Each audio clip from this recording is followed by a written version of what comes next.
Greetings, this is Frosty Thundertrod, and welcome to episode 3 of Let's Watch Someone Die. Actually, someone's probably died his last death. I'm gonna do something different this time.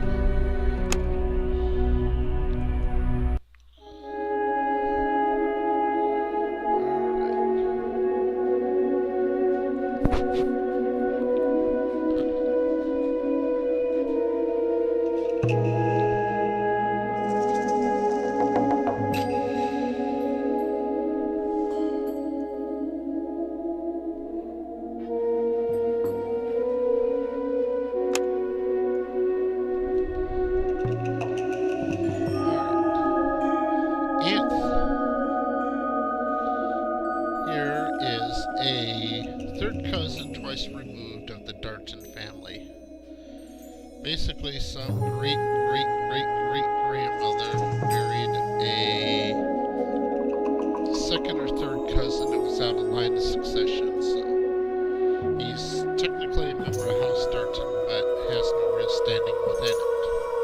He's grown up in court, never really had any useful experience or anything. Finally, after pestering Lord Teddy's for a useful job, or to some way justify his existence, and Teddy sent him out in Tehran and told him to, go make the city better. Obviously, just a dismissive signature, but something that Anth is going to take very seriously.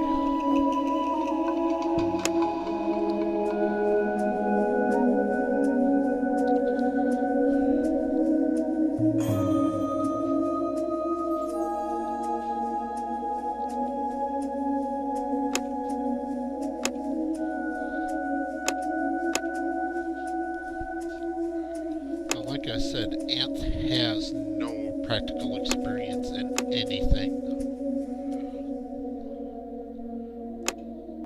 His one and only ability is to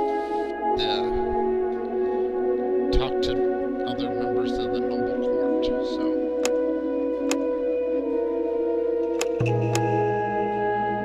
play him accordingly. Alright. Now, he would have been educated, so he probably has a little bit of lore. I don't think he's streetwise. Being cloistered inside of court really does not do you any good in that way. But I think he will have high etiquette, some persuasion, maybe a bit of trading. After all, you have to go buy your necessities every so often. Gold-plated spoons and such.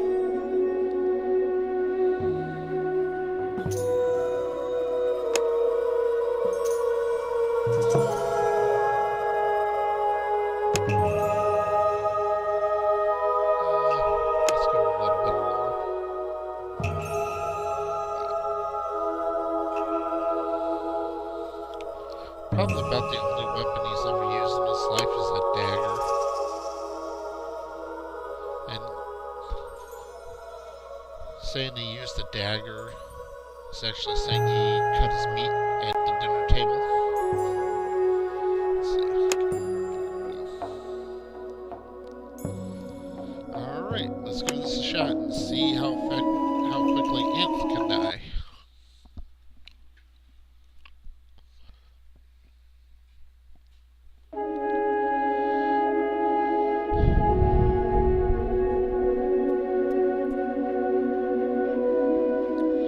Your adventure starts in Tehran, a small crumbling town far away from the main tracks of travelers and caravans. It's been dying for the last 100 years or so, kept alive only by the combined efforts of its inhabitants. Broken stonework has been replaced by makeshift wooden construction, creating the impression that a new town is slowly emerging from the ruins of the old one. Much like Tehran, the noble house controlling the town has seen better days. Before the war that toppled the empire and devastation that ensued, House Darton was one of the most powerful houses. But that was then, and times have changed. Today it barely has enough strength to maintain its hold over the local guilds. And yet, when you were offered to serve Houstarton, you dropped on your knees and swore fealty, grateful for being noticed and elevated above your status. When Lord Antides told you to rise and you slowly got up, holding your head high for the first time, you looked at the other praetors and peers. You were overwhelmed with a sense of purpose and power. Yeah, go make the city better, he said to me. Alright.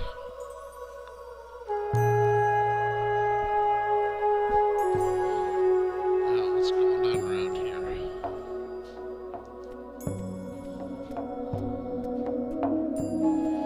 You stand in the hall of Antides, signs of wealth and power all around you. Wherever you look, you see exotic tapestries, paintings, rare vases, gleaming statues. Ornate pillars run the length of the hall, all the way to the throne itself, where Lord Antides is sitting. Looks like he's standing to me.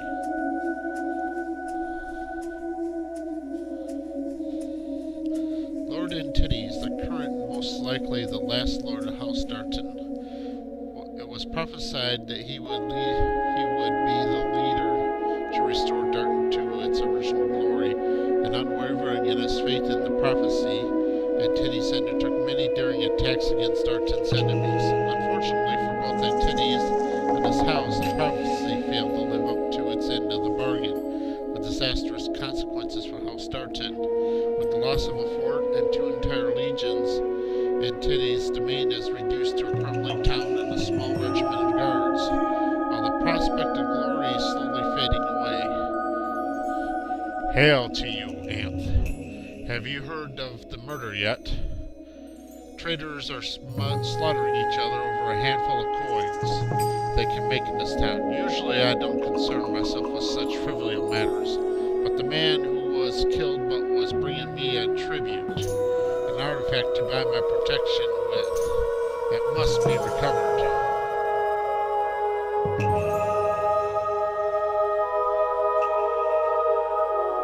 Okay. I'll remind the merchant guild who runs this town, my lord. I'm afraid I don't have armor that fills such a mission. Talk to Deller. At once, my lord.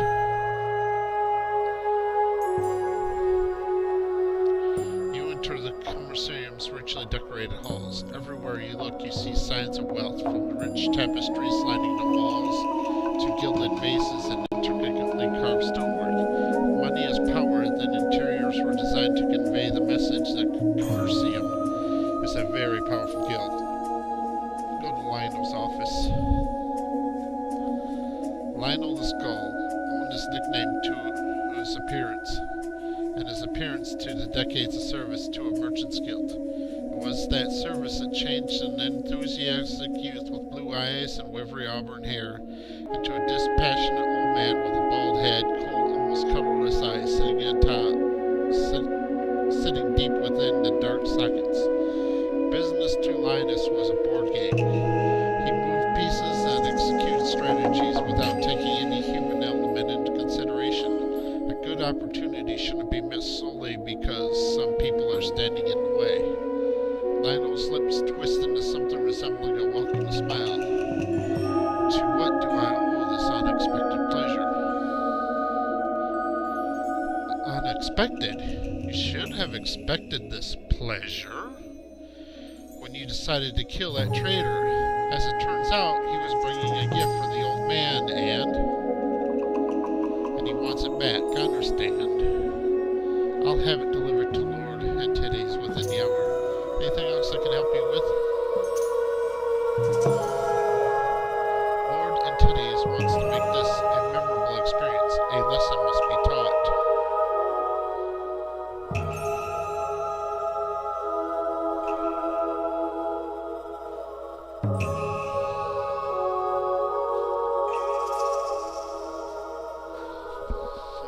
I don't want to have some beggar dressed in a merchant's robes for the occasion. Bring to me the one who arranged the hit.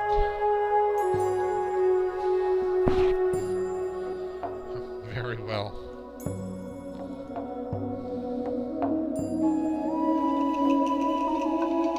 What are friends for, Linus?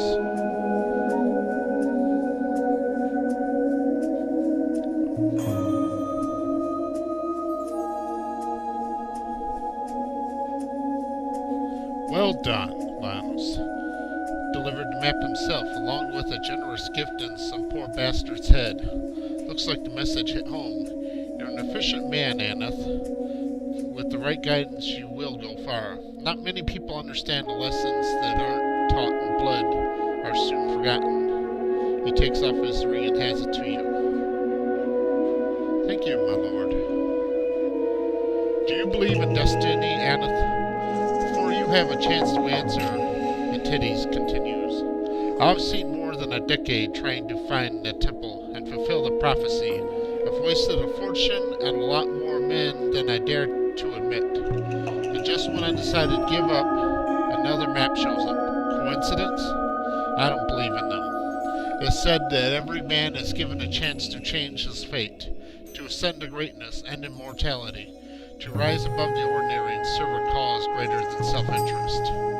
Fate guided you to the map, and it will guide you to the temple. Lord, a temple of prophecy, another map. I'm afraid I'm at a bit of a loss here. All in due time. I want to see how you handle a more challenging task. Talk to Deller. Hello, my lord.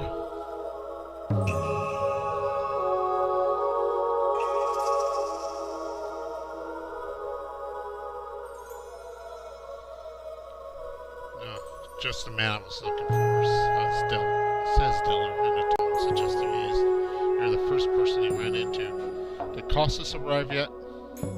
Cossus? The new lore master. I finally convinced the old man to get rid of that weasel Fang and get someone better. Cossus was highly recommended, so tell Fang that his services are no longer required. When you see Cossus at the end, bring him here. As you wish. Pay Fang a visit.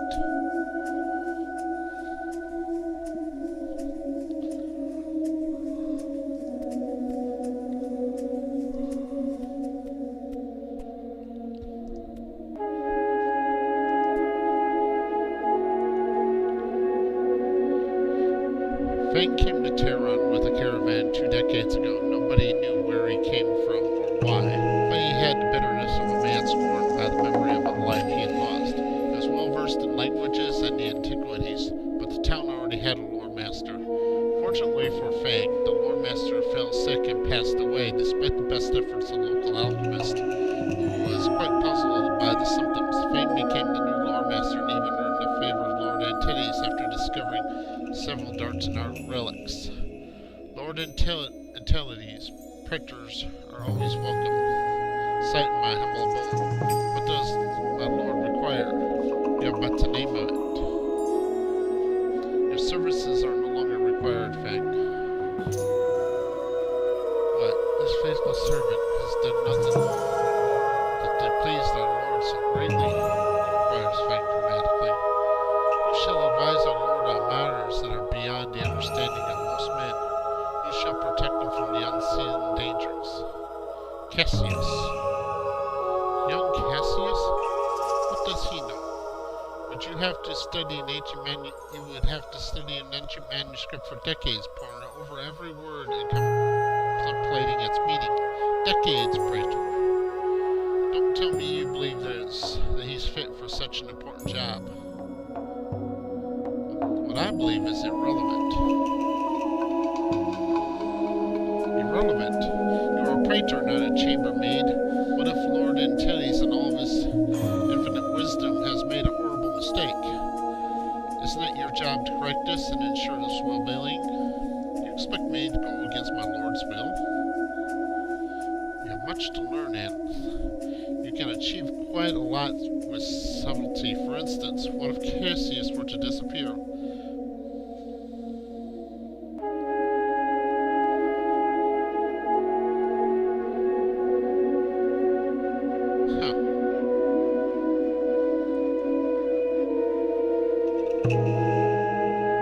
But if I were to question it for you, you'd probably shower me with gold, wouldn't you?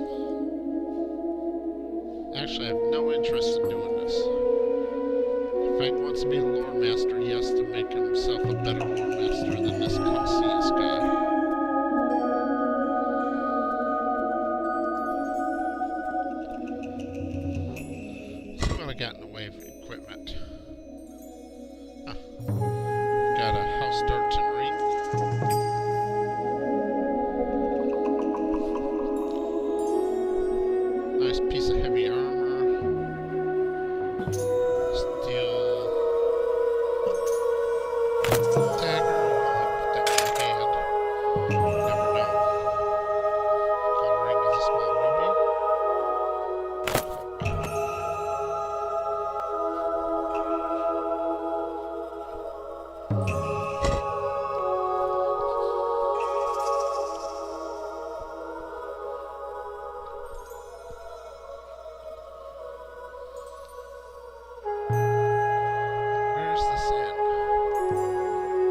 street, you see a young woman running from a drunken mercenary. "Please, you must help me," cries the girl, grabbing your arm pleadingly. The mercenary takes another step towards her. The girl guards behind you, as if to shield herself from him.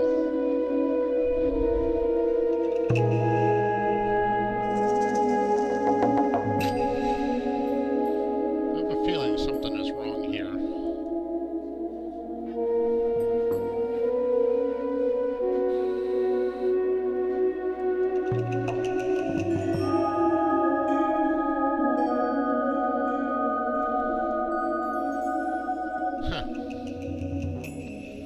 Robbery attempt, huh?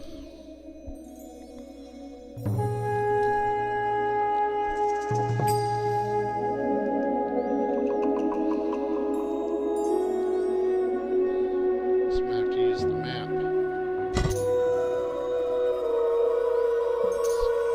There's a tavern right there. Now, where am I? Okay. That works. That's actually kind of handy.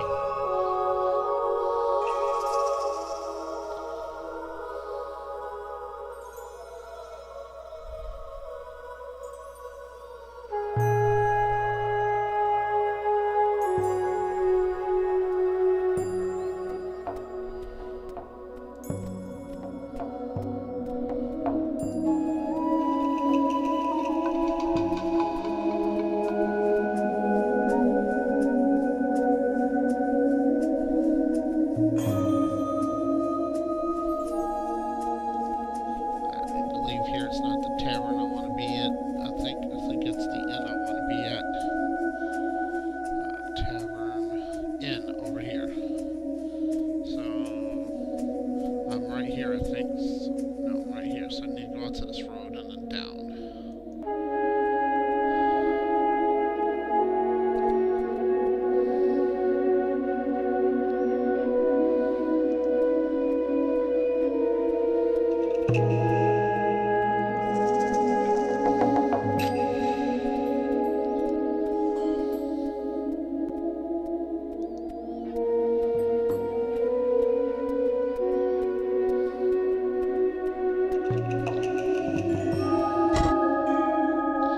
Gain some skill points. Let's see if I can do anything with them. 10 skill points.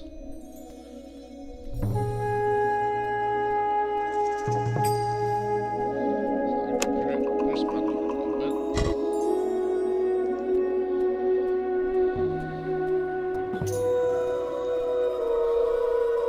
Since right now lower seems to be where everything is at.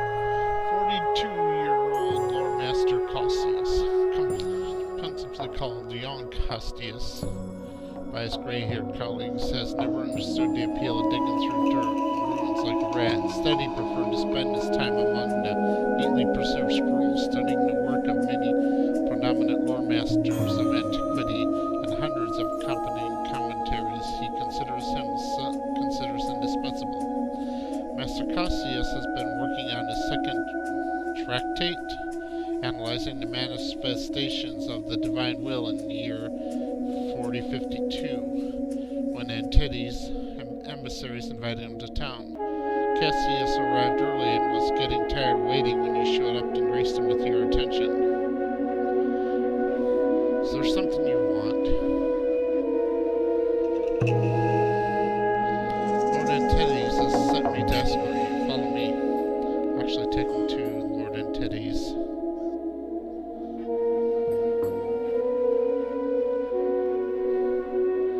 Master Cassius says Dylan. Welcome to Turin.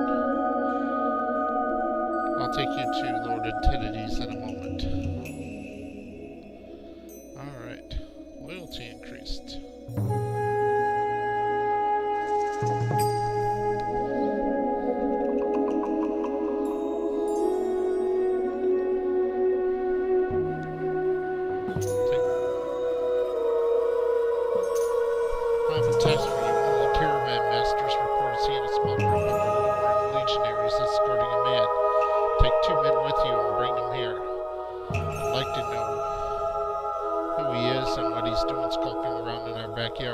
Go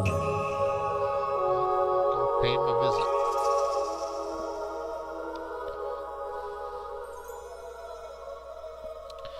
You know the area well. It doesn't take you long to find the Arlonian man slowly moving through the unfamiliar wilderness. The group is small, a praetor, 3 legionaries, 2 of them wounded, following by a limping man in robes. You wait for them to approach you. Raiders, explains the praetor, too tired for courtesies. The bastards ambushed us. Who's your friend? I'm Shorab, says the robed man. Accented speech betrays his Bactrian origin. A lore master, I serve Lord Galeus. He'll be most grateful for my insistence. The way he says Lord Galeus shows that he expects nothing but instant obedience and servitude.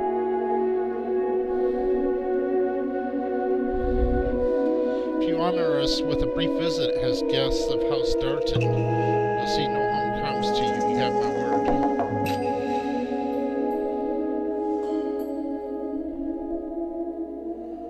Alright.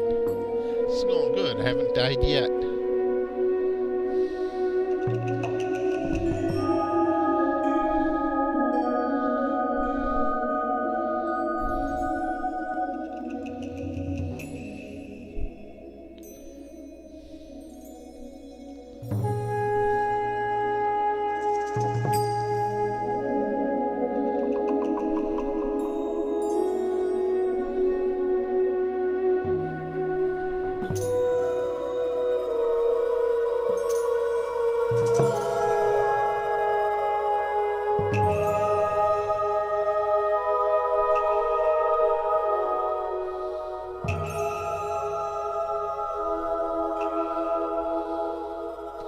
Missed it. A few days ago, a raider walked in and started making demands, claiming that his gang has captured a lord.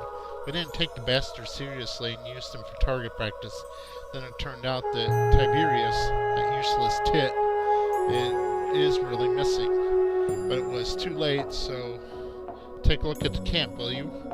If it's something you can handle alone, by all means do it. We have too many problems as it is, and having one less thing to worry about will help us a lot. What can you tell me about this mining camp? Not much. Ruins are everywhere, but we don't have enough money and people to look under every stone. A few weeks ago, House of Loren set up a camp there and started digging. They may have something there, something we didn't know about, or they have nothing and are just waiting for us to give them an excuse to attack Terran. Where do they get supplies? Good question. They are too far from Madron to be supplied regularly, and they aren't used to living off the land. Ask around, see what you can find. Will do. Alright. Let's check my character again. Wow, 19 skill points. Let's see, persuasion. I think I need 25 to raise persuasion again.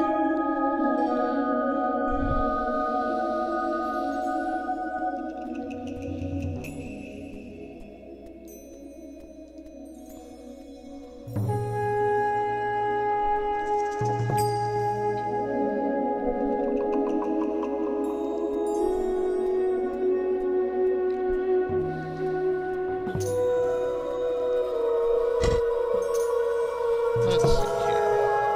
Word of honor. Yeah, apparently I lied to that guy over there. Peacemaker, loyalty. Yeah. Well, fortunately, Ant isn't in the mercantile business, so him keeping his word isn't so important.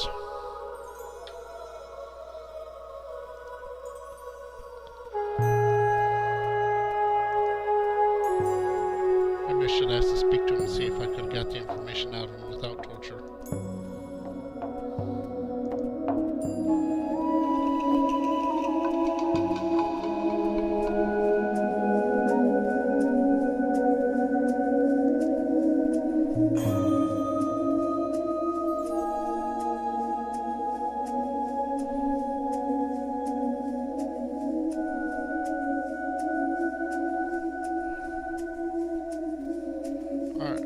just have to use this quick travel thing. You can probably find your way around without it. But I'm so new to this game that the map seems very clumsy and awkward to me. I've not gotten used to it at all.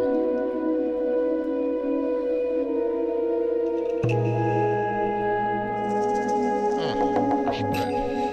Let's talk to this guy here.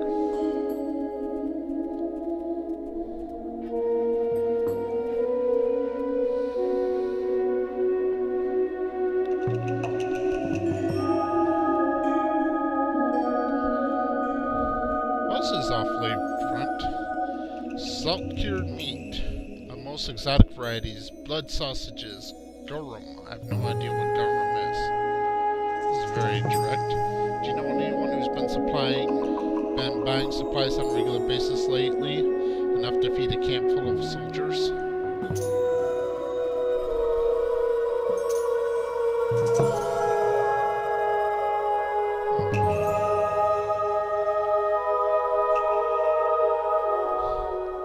Did you forget who owns this town, perhaps? Some town man across will refresh your memory.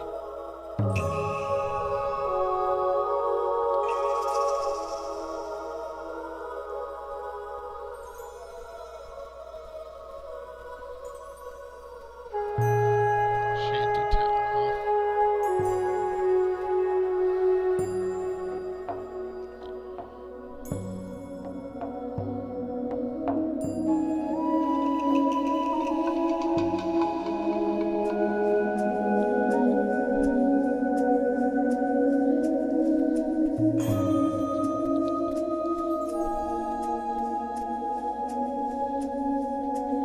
What do you want? Asked Rex, the scrawny man with a sharp nose and deep-set eyes. I hear you've been trading with the Urlurians down at the mine. Was it to you?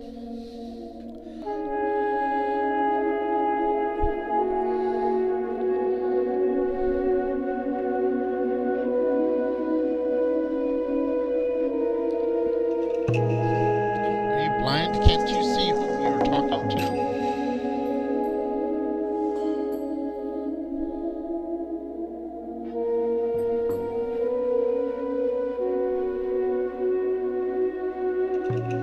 Yeah, inspect the wine before you make your next delivery.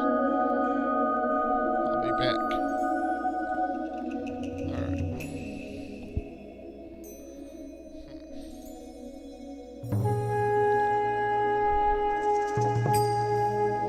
Let's see here.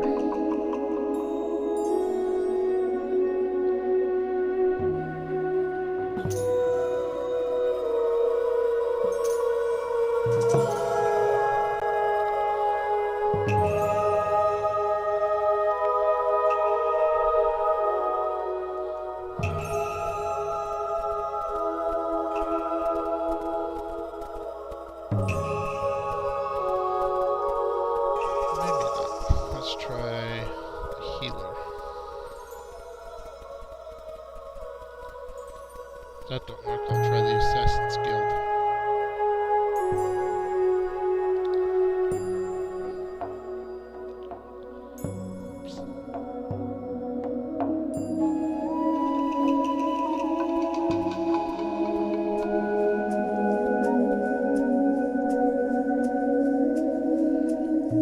Nope, I guess I'm gonna have to try the Assassin's Guild.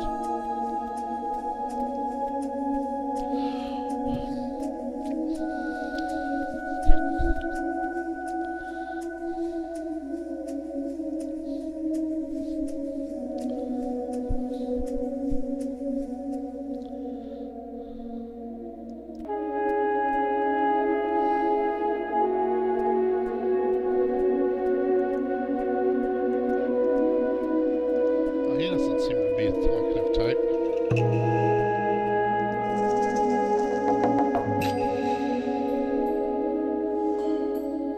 Good to see you, Praetor, says Nelos with a smile. Anything urgent? Well, I guess that washed up too.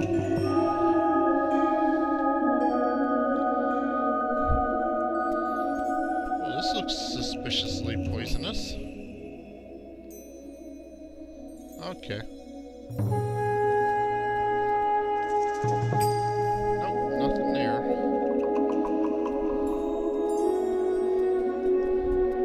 That's neat. You can't quick travel when you're inside of a building.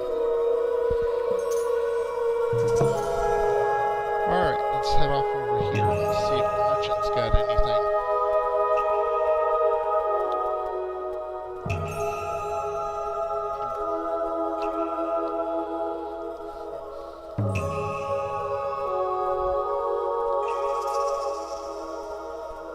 Goat meat. I don't think he'd have anything I'd be interested in.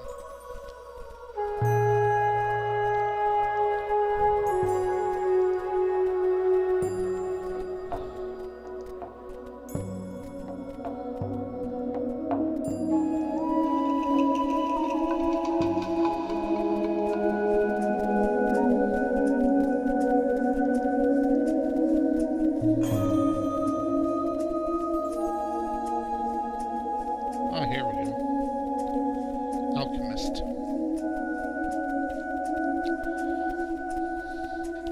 I guess this is the Dark Age shopping mall. Once again, amazingly point blank and forward. Whatever ails you, my friend, you've come to the right place. I have potions that can fix your blood circulation, cure headaches and insomnia, make your liver as good as new, which is something you should consider if you're partial to drink. So what's it going to be? I don't believe it's going to be this blatantly obvious, but do you have any poison? If you have a problem with rats, I do have an excellent concoction, very affordable, only 5 imperials. I have bigger problems than rats. I need something better.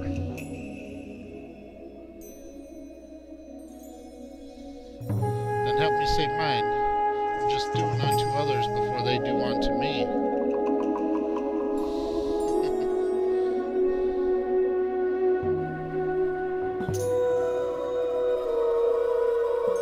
Alright. So I persuaded my way into buying some deadly poison.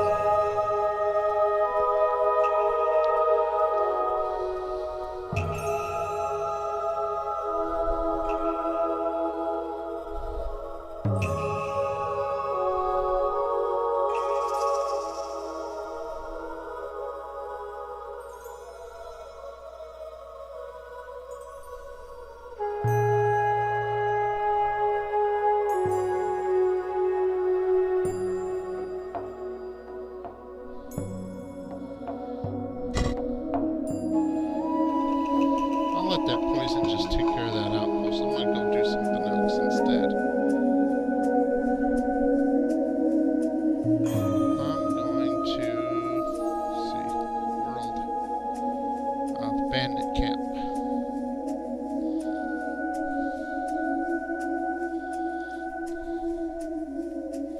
Just need to check my character first. Nope.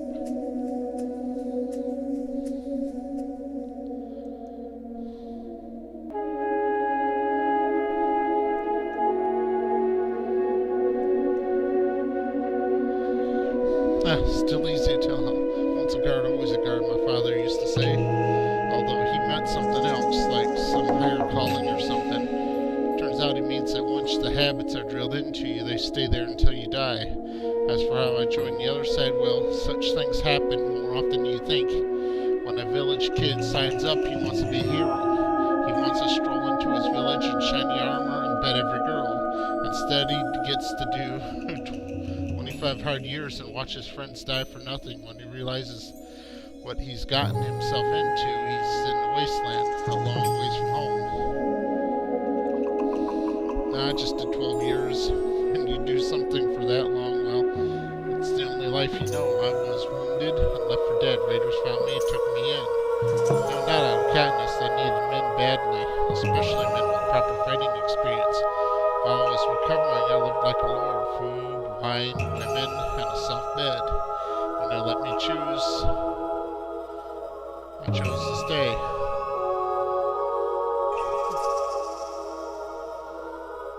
So how'd she end up here? They say the raiders fuck up once. One mistake and you're dead. The group that took me in made mistake falling for a fake retreat trick. I saw it coming and tried to warn them, but in the heat of battle, nobody listened to me. I didn't stick around and left while I still could. My next group fared better until a desert storm forced us to seek shelter. We saw a mountain up ahead and pressed on, despite being blinded by the storm. When we reached the mountain, we could see that it wasn't what we expected. There was a temple carved into the facade with a small entrance to what appeared to be a cave. It was a strange place, and I have no doubt it was not a cave at all. My men tried to warn me. No, the irony wasn't lost on me.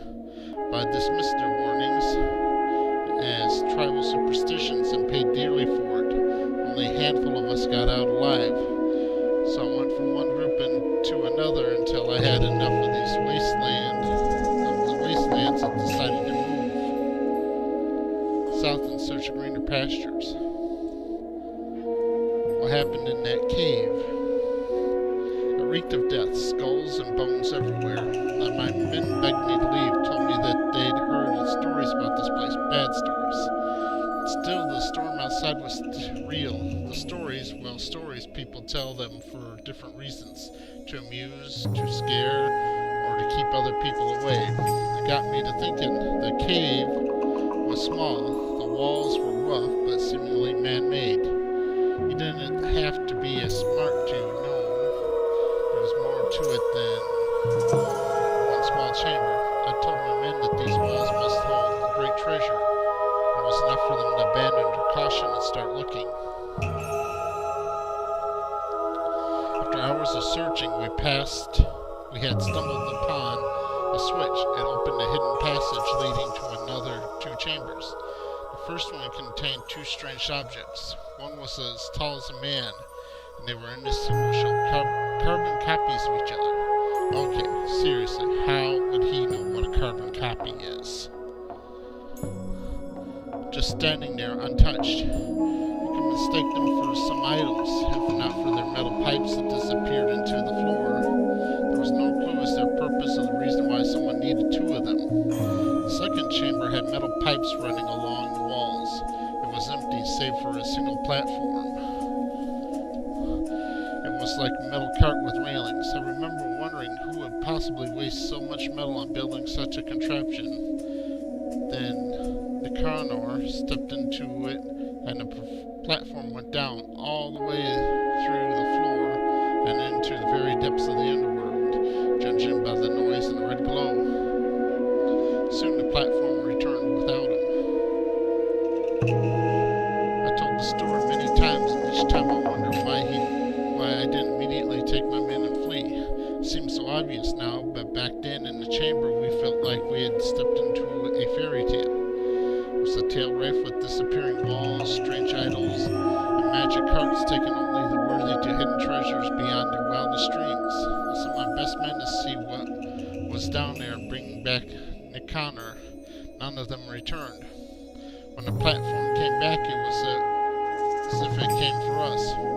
We ran outside to clear our minds and to escape the hidden evils of that place.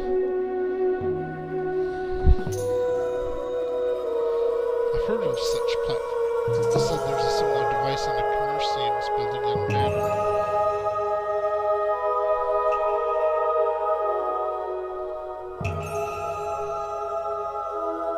A temple carved into a mountain. It's got to be Hellgate. Stories I've heard match your own. It's a gateway to the underworld. No man's ever returned, for only the dead can dwell there, so the legend goes.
travelers trying to enter Terran. Their clothes are ragged, they have the look of desperation about them. You have to pay a levy to enter, explains the guard, patiently looking over one of the women. Shouldn't that be blatantly looking at one of the women with interest? Not patently. Should be blatantly. We don't have any money, pleads one of the refugees. Our village was attacked. The raiders took everything. It's a hard time, agrees the guard lazily. We aren't running a charity here. If you want the protection of House Darton, you have to be able to pay. If you can't pay, he looks at the woman again and... Please show mercy, begs the man. We have nowhere else to go. Mercy? Explodes the guard. Do you have any idea how much it costs to maintain these walls? How many men at arms it takes to keep the town safe? Everything costs money. If you don't have any, you have nothing but a dead fucking weight. With the words, he pushed the man over and turns around and indicates the conversation's over. What's going on? Refugees. Fucking freeloaders. They think they're entitled to what we've built here. Why do we need more beggars and thieves? The guard spits. So you'll leave them to die outside the walls? Me? What am I, Lord of the fucking Gate? I was told to collect the levy from everyone who enters Terran. If I start making exceptions, I'll end up outside the walls myself in no time. Even if I did, then what? They come all the time. There are a lot of people out there trying to make it on their own. They think that all they need is a patch of land to call their own. Well, a patch of land ain't worth shit without rough men standing ready to crack a few skulls. He slips himself in his chest. So those who survive end up here. If we start letting everyone in, we either have to feed them or we'll have to rot, or we'll have a riot on our hands. You tolerate thieves running a guild, but you can't let these people in? Thieves, they play everyone. Plus, they bring cheap goods from Mandarin and Genzer. If you ask me, they keep the town running. How much do they need to pay? 30 imperials per head, and that's 5 of them, so... well, it better be a good source of labor, because I'm going to part with some money here.